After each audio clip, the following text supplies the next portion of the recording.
That's very interesting research. I wonder why it is that students don't get taught how to take good notes. I feel like it's such a basic thing. We go through all these different classes from, I guess, high school all the way up to university level.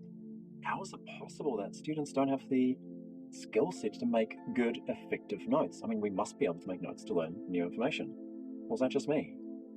Oh, no, you thought you got me, but I knew it was recording the whole time. Are you guys ready? We're doing notes. Remember what you've learned before? No, wait, remember what you've learned before. Could be important. However, get ready to make room for a bit of a new approach to making notes. Now, you'll see up on the screen there is the SQ3R method of note taking. Now, I'm sure you guys are all pretty well versed when it comes to this technique, or maybe you've never seen it before. What I would expect you to be really, really familiar with is the process of making notes. So I'm sure you're no strangers to notes itself. You won't be able to appreciate just how important making notes is for your ability to do well in a certain subject. So launching right into it, let's see if we can make sense of this technique and become slightly more effective in the way in which you make your notes. So launching right into it. So SQ3R, what does it stand for? Very simply, we have survey, question, read, recite, and review.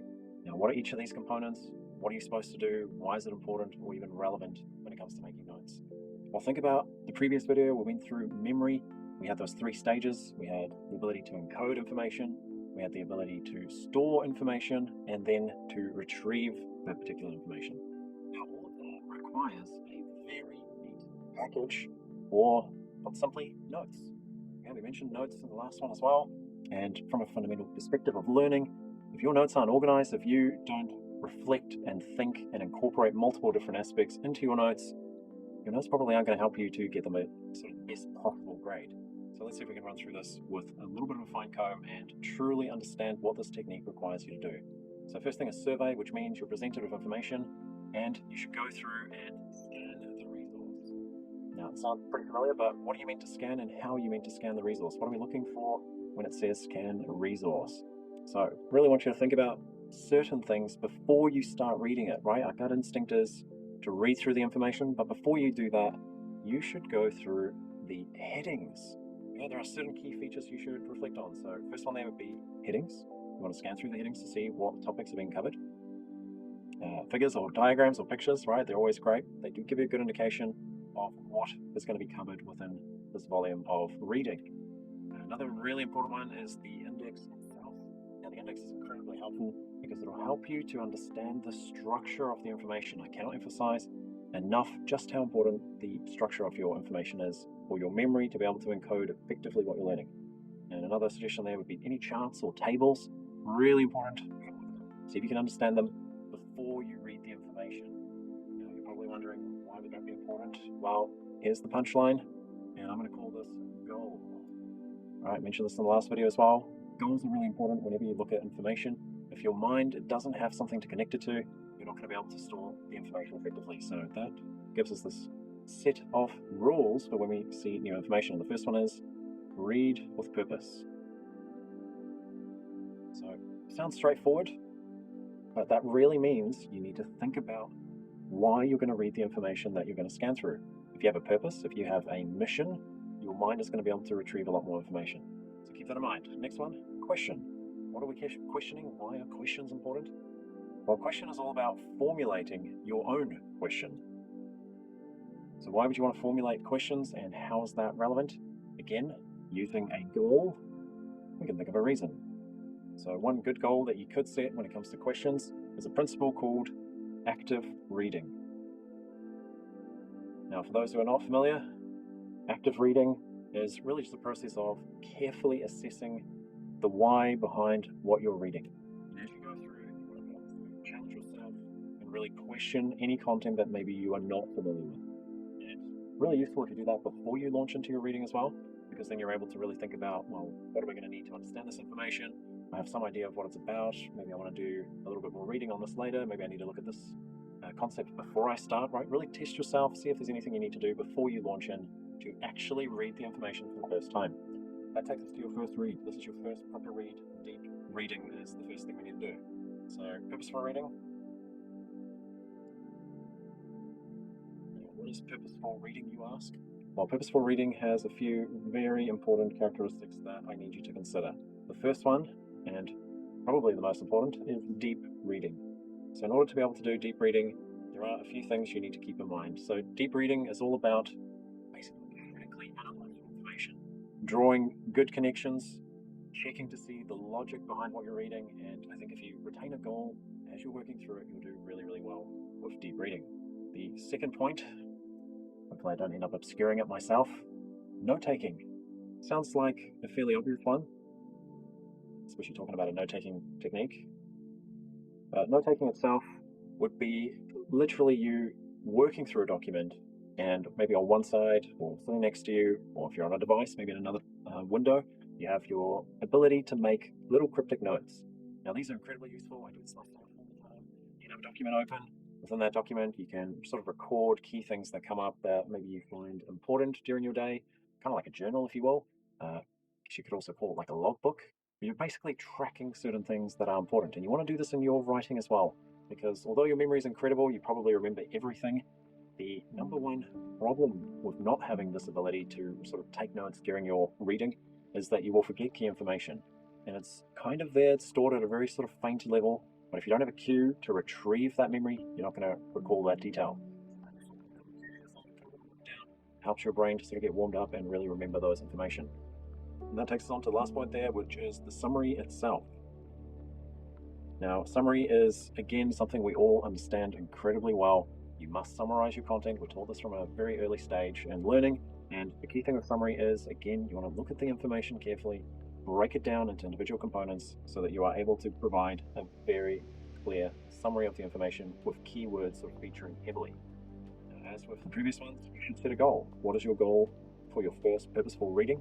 Well, one element that I would suggest, which is probably the most important for any type of reading, would be understanding.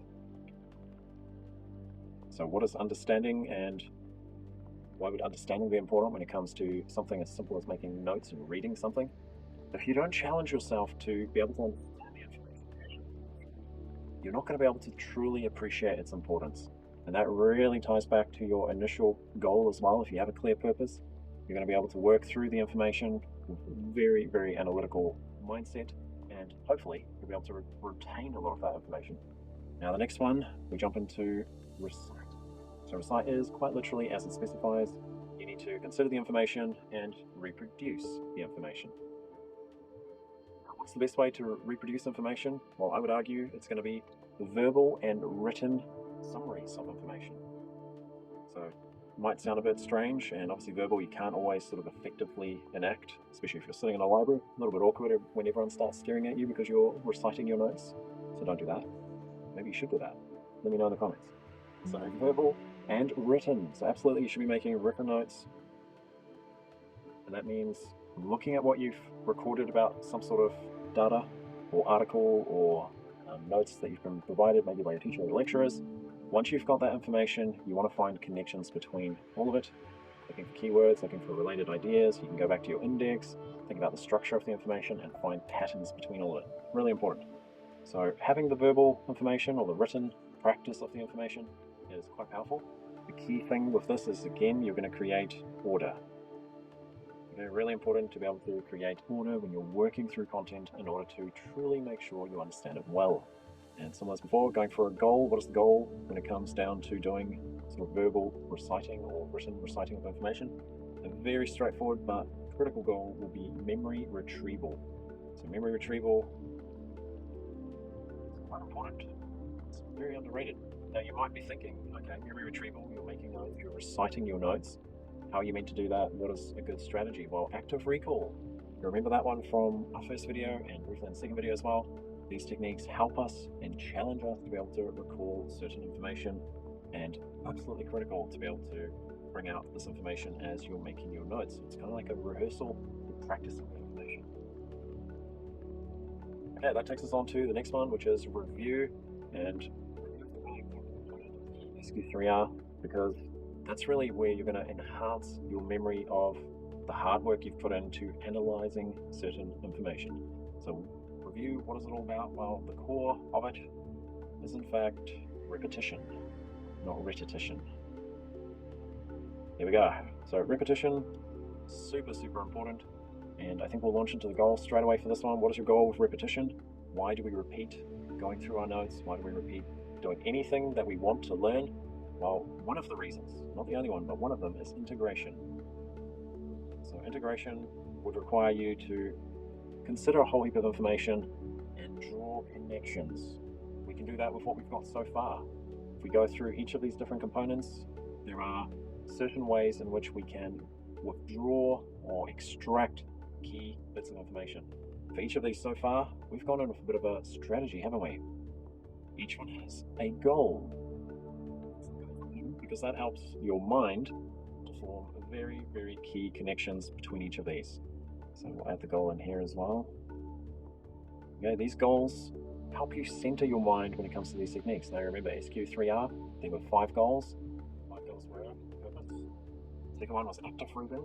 So actually challenge yourself while you're going through the information, really reflect on it. Then you want to do understanding. So make sure you understand the information and truly appreciate what it means. If you're not sure on a certain concept, or if there's a term that you've never seen before or a word that's unfamiliar, check it. Pause your process, do a quick search, don't get sidetracked, spend only a few seconds on it, very quickly get the definition, make sure you're clear on what it means. And for the next part there, memory retrieval, really, really important as well. And then for integration, being able to look at multiple data sets and integrating the information. Now there's a bit more of repetition, so we'll work through maybe 3 different elements that we should consider, one of which is retention. Now, retention requires you to truly understand the information. Otherwise, your synapses tend to not retain the information. So very important. If you have purpose, have clear understanding, you'll be more likely to retain the information of interest. Now, another one that I think is absolutely critical is link. You must form links. Again, think about the structure of the synapse. Synapses can branch off. There's plasticity. It's able to form different connections. The more connections you form, or the more synapses you get on a related topic, the stronger the overall signal for that particular memory.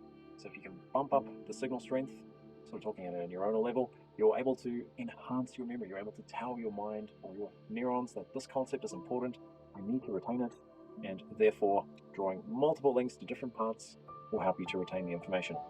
And the last one, probably the least effective, but that's what we have to do sometimes, is reread.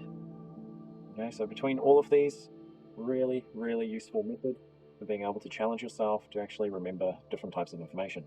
But as it stands there, I guess it's not really that interesting. It's looking kind of bland, isn't it? So one other thing that you could do when it comes to your notes, very important, color. You want to be able to spruce things up a little bit. So let's see if we can manage to do it on our diagram that we have right now. So we had our first topic, and I would suggest as you're doing this, try and use different colors, because that really helps you to sort of keep track, but also it helps your mind to picture things. So remember in the first video we talked about the mind map in particular, and the mind map is again a really, really effective way of being able to utilize this particular skill set. So absolutely keep that in mind. You want to try and bring in color, because color is able to really enhance your notes. So already we've just changed one of them. Spruce of color.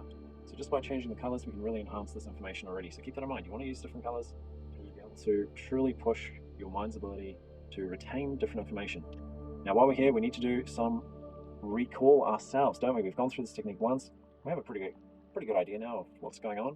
And the next part would be revision. So we worked our way through. We have the SQ3R method. It is for note-taking. We need to survey the information, which requires you to scan different resources, things like the headings and the index. Might not seem well, actually they are. They're the most important part of any source of information. Things like the abstract or the summaries, those are where you want to start so you can get an idea of where that content is taking you. And revising our goal, you should read with purpose. Jumping on to the next one, formulate a very purposeful goal as you move through. And I think we're meant to have formulate question there. Has that dropped off? Or is it just me? It's all right. We'll update our notes. That's the whole process of how notes work. So very important, formulate questions, because as you're formulating questions, when you're assessing the information, you're able to do a really good job at utilizing the information. So we'll give that one a spruce of color as well. Third one, read. You must be able to then proceed into reading the information. You have to read it in a lot of depth. You need to be able to make very, very clear notes as you're working through, and absolutely make sure you're challenging yourself with understanding. Okay, understanding is sort of the foundation of being able to make good notes. Once you've done that, you want to be able to recite the information. And what does recite look like? Well, essentially, recite is all about being able to take the information and process the information in a slightly different way. So you want to be able to make notes, summarize your previous notes, and basically improve on what you've done before. So, basic illustration there, SQ3R.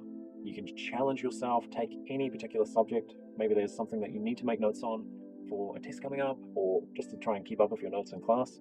Take this technique, challenge yourself, try and find a way to recall each of these components, right? SQ3R. You sort of want to try and test yourself out. Maybe use something like a mnemonic or acronym. So you can try and write out these terms, memorize what they mean. We had survey, we had question, read, recite, and review. You need to remember those. Kind of like you need to look at the index if you're reading. If you have each of those components, you'll be able to withdraw out from that everything that you need to be able to make effective notes every time. Once you've done it a few times, it becomes a habit.